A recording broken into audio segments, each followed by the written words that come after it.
What's up, guys? Welcome back to the channel. I'm Justin Davis. Today I have kind of a double header here for you. We have something new from Beta FPV and Insta360. It is the SMO 4K 32 gram decased GoPro style camera. I'll show you the difference between this one and the 1R. It's kind of a 1R stripped down to around 30 to 32 grams that's powered off of the drone. So if you're looking for a stabilized 4K camera with 60 frames per second that you can put on pretty much any drone out there, the SMO is super awesome. It is going to retail around $200 and it should be available today. Today is the release of this. It's December 18th, so we're going to go ahead and do some testing. And this is also another release. This is the Flywoo Explorer Hex LR. So hexacopter, it should be a little more efficient, and it has a disc on here around the size of a 5-inch quad, which is kind of crazy. So around the same disc size circumference with much smaller motors. We have those Dave C FPV motors on here, the 1404 NIN motors from Flywoo, and with all 6 of these motors working together, it should reduce the voltage as well. It should give us a little longer flight time, hopefully. But if we still get above 20 minutes flight time with a Lion, I'll still be happy with this quad. But it does fly extremely nice. It flies great for cinema, and I'm even going to freestyle with this one for you guys. As always, we'll do some cinema and freestyle with this quad in this mashup review of the Beta FPV Insta360 SMO and the Explorer Hex LR. Here we go. Let's do a little flight test. Then we'll come back in on the bench and we'll take a look at this SMO, and I'll give you an honest review on both of these new items coming out for our hobby. It's a super fun day in the hobby, so let's go ahead and do a little flying, and then we'll come back after the break. Here we go.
Alright guys, welcome back from the flight break.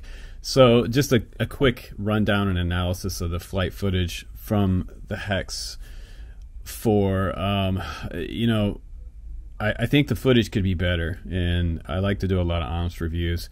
I probably did not have the flow state stabilization hooked up on there properly because, well, the camera itself would not connect to the One R app, and that's the app you're going to use to connect this. It has Wi-Fi on board, and for whatever reason mine tried to firmware update, and then it got stuck in this kind of like loop, this terrible loop that wouldn't let me out of the connection to the firmware update, and it kept telling me to confirm on the screen, but this little camera does not have a screen. So I pressed both the buttons, and no matter which button I pressed, it would not confirm it. So I never got to be able to get into the One R app, and that was disappointing for me. So that was a big bummer. So I couldn't change my settings, but it is default to 4K at 60 frames per second. That's what this camera can shoot, which is great. I also love the fact that this is basically a decased One R. So the One R is right here, and you can see the One R is much beastier. This is fine on something like a 7-inch or a 5-inch, and a lot of guys fly these, but this is powered through the quad. So the Hex already has something set up on the side right here, and you just plug it in. It's a ground and a positive wire there. But I also had another caveat with this camera and this setup. For whatever reason, when I plugged in my 4SP 3000 battery, this would not go to video mode and record. Very strange. When I plug in like the 4S 850, which is pretty standard on these 1404 motor style quads, this one would bring the video up, and the record button would work. And also, if you buy this camera, you want to take like a little paint marker or something and maybe make a little red dot on the record button, because you can't really see record and the power button very easily. So it says record there, and then there's a power button icon on this side. So it will not come on automatically when you plug in the quad as well. So you have to power up the camera when you first turn on the quad. So that's kind of cool in a way, but you know, some of the other ones will start recording automatically, and I think you can set that up in the settings in the app if I can ever get into the app. But this camera is supposed to start out around just above $200 retail.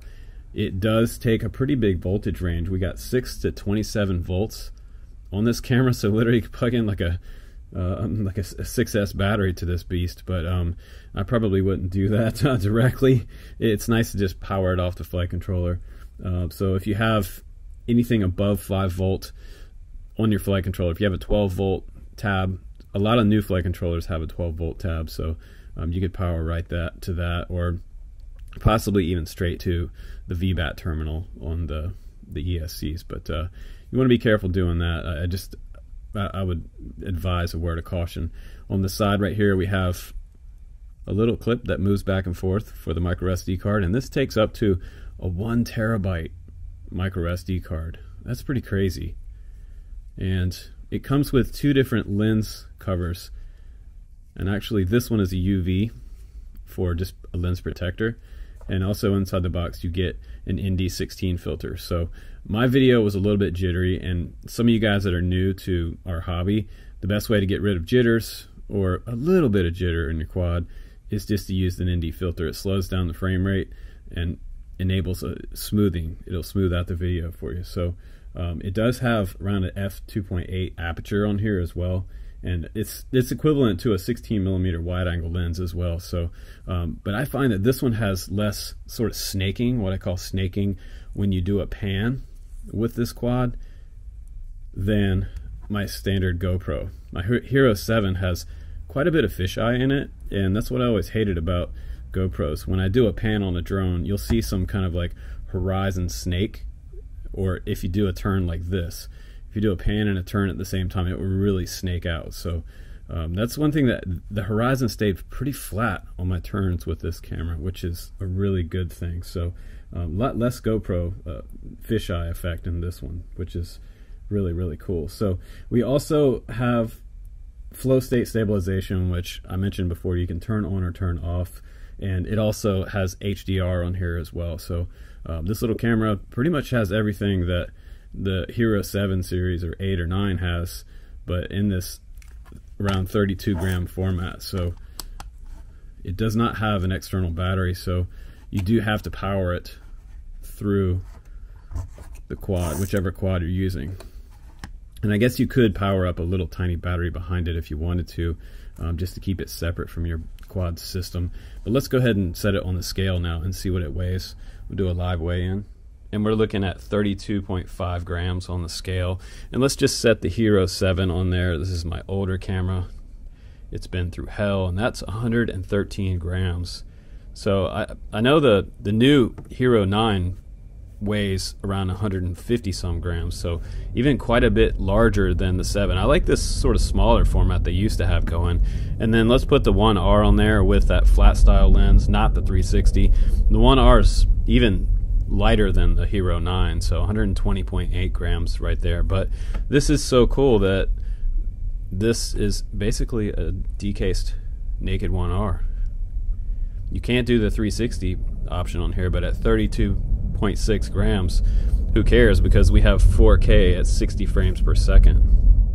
But on the front of the box it says SMO 4K ultralight camera for FPV drones, and I think it's so cool that Insta360 is actually recognizing our community, because a lot of us really wish that GoPro would have paid a little more attention to us in the past 8 years. It would be really nice to have that recognition, but Beta FPV is always there for us, and Insta360 has our back, obviously, so that's cool.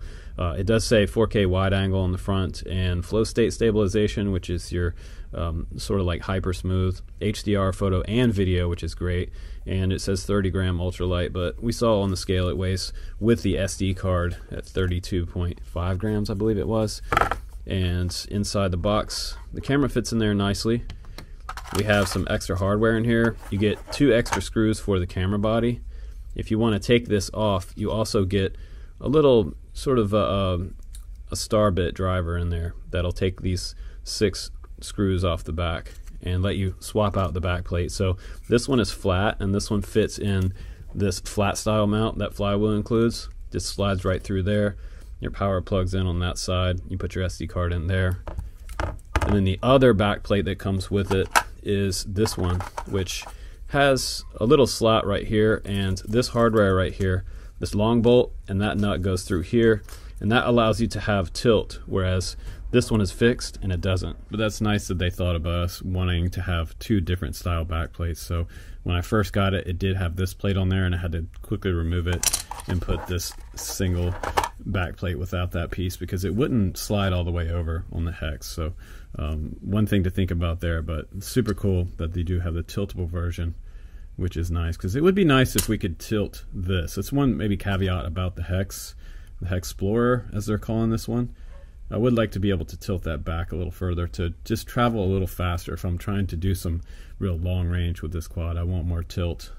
Now also in the box you do get that ND16 filter, and like I mentioned before, you can use this on the front of here. You have to take this one off, unfortunately, but take this one off and you can put this one on there for a little smoother video. It will kind of smooth everything out for you and slow down that frame rate quite a bit, which is nice for making super cinematic videos. But enough about the SMO 4K. Let's just get right into the skinny here about the Flywheel Hexplorer 4. This is not a quad. It is a Hexarotor. It has 6 motors on here, and you should see the setup in Betaflight. It looks crazy. I haven't seen a Hexarotor in Betaflight since I started out, well, using CleanFlight, like what feels like 7 years ago now. So we're now at the point where Flywheel is kind of pushing the envelope here a little bit with Dave C FPV, and he's come up with this frame that now supports 1404 motors with basically the same circumference as a 5-inch quad. So what you have here is something that's super efficient, and in my opinion more efficient, way more efficient than a 5-inch quad, especially running your Lion, because most of the 5-inch quads out there can't handle a Lion pack. So for long range, that's awesome. It's epic. It's huge.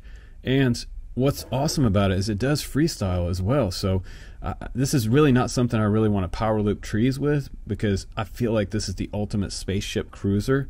And it's large enough, powerful enough as well to carry a full-size GoPro. So if you want to put a full-size GoPro mount on there, go ahead and do that with the 4S 850 or up to a 1050 size milliamp LiPo, you can do that as well. So it does get a little bit short in the truck bed back here, so if you had something bigger on there, I think you would have to figure out how to put a 1050 on there. So this is an example of the length of a 1050. So it's, you know, you're compromising something there, and this is a 6S, just an example of the length. But this is the Flywoo 4SP Lion pack that they are now producing, which is cool. Flywoo has their own Lion pack. Really, really nice. We're going to get above 20 minutes flight time with this pack if you're on your lowest throttle point cruise. Now in the back here we have an M8N GLONASS GPS, and that came set up out of the box, so it's nice. Flywoo is one of the companies that is setting these up out of the box. We got this little TPU mount back here, and it's super sturdy. Look how thick that is. We also have 2 holes back here for, say you had an XM Plus or some type of diversity receiver. We've got our Atomic extended antenna right here for the Vista. We've got a backseat Vista back here, and this is the camera up front. And it appears that I got the Nebula Pro up there, and that's the one they're shipping for you guys. So that's the newer Nebula. That's the one a lot of you guys are looking for. And we got to get serious for a second, because this is insane, okay? So I'm going to zoom in on this right here real quick into that stack. Now this stack is probably one of the best Flywoo stacks that have ever been created. Why? Well, it's 16 by 16, and it's also a 6-in-1. It's not a 4-in-1 ESC setup. I believe it was 13 amp ESCs on here, and they really don't need any more than that, because sharing the load, these motors have a lower amp draw because it's a hexa rotor. So that's the big deal about hex. A lot of movie and film producers use these in a much larger format because they just, all the motors together share a load. And then when you go beyond that, you get to an octocopter, which you might need a much bigger battery for. So I'm hoping that this will be good for maybe extended flight times. So we'll find out as I test during the first part of 2021. But 16 by 16 f7 and 6-in-1 ESCs, that is so cool. This does extend past the base of the flight controller here. Right above there I've got my TBS Nano, which they've mounted up front on the bottom with a nice little TPU mount and bumper protector. And in the very back, what we all want to see is an external beeper. So there is a little tiny button right there, and I usually just use a little driver or something to push that. After you unplug your battery, this little guy will beep for like 2 days. So very cool. You have strut support from arm to arm here to reduce some of that vibration to your camera. It'll reduce some of the jello here. And we have this 6-up bottom plate, and it looks like about 3mm, 2.5 to 3mm arms on here. And these are 40-24 props. These are Gemfan biblades. Seen these on quite a few of these quads, or this would be Hexa. NIN 1404 2750. These are the lower end of the KV I was telling you guys about on the channel before. This is what you want for long range, under 3,000. If you go above 3,000, you're starting to get into the freestyle realm. And on the very top, just like the Explorer 4, we have Inspired by Dave C. FPV right there, giving homage to him for all of his awesome designs. So big props out to Dave C. FPV for all of his hard work and design and input into the community. We also have the Flywoo strap here, which will accommodate that Lion pack. So some of the other quads that came out recently didn't have a long enough strap to get the Lion on there. So that was kind of a bummer, but this one does, and it'll even fit up to that 1050 size battery. Back here we have our XT30, our little tiny XT30. But so cool that this thing came basically wired up and ready to go. I didn't have to do a whole lot of extra setup and Betaflight to get this hex working, which is kind of crazy. And let me just show you the way that the motor layout works on this. So how do you guys think this would be numbered? Can you look at this and figure it out? Would you think 1, 2, 3, 4, 5, 6 in Betaflight? No. It's actually 1, 2, 3, motor number 4, and I believe it was 5 and 6. It might be the opposite, 5, 6, but when you plug in your USB cable to Betaflight, you'll see that setup, and it just looks pretty wild. Don't worry, because if you crash and you break a prop, yeah, you can just put a new prop on there. Make sure you put the right one on there. But if you had to take all these off, you're going to have to use Betaflight as a reference to get the direction correct when you go put all the props back on. So if at any point you decide to ever remove them all, that's how you would do that. But most of you guys know that by now. But a very cool and fun release from both of these companies today. And I'm going to leave you guys at the end of this review with a little bit of extra footage just from this onboard camera, and you'll see the props in total view. It's about halfway through the screen, but you didn't get to see any of that footage yet. So I wanted you guys just to see what it looks like from the quad. This camera seemed to have a little bit less jello than actually this one sitting up here for some reason, but this one didn't have flow state turned on. So we'll do some more testing with this camera coming up in the first of 2021. And if you guys want to pick up a Hex Explorer, I'll put the link down below for this bad boy, and I will put the link down below for the Insta360 Beta FPV SMO 4K super lightweight camera. So this camera is going to go crazy this year, and I think it's going to blow up. And I have to say thank you to the developers from Beta FPV, Insta360, Flywoo, Dave C FPV for an incredible year. And this is just awesome that we're leaving this year with such cool releases. And this one impresses people wherever I go. So thanks again for watching, guys. Please do subscribe on the channel for more honest and straight up reviews. I'm Justin Davis, guys. Take care. Happy holidays and Merry Christmas. I'll see you on the next one.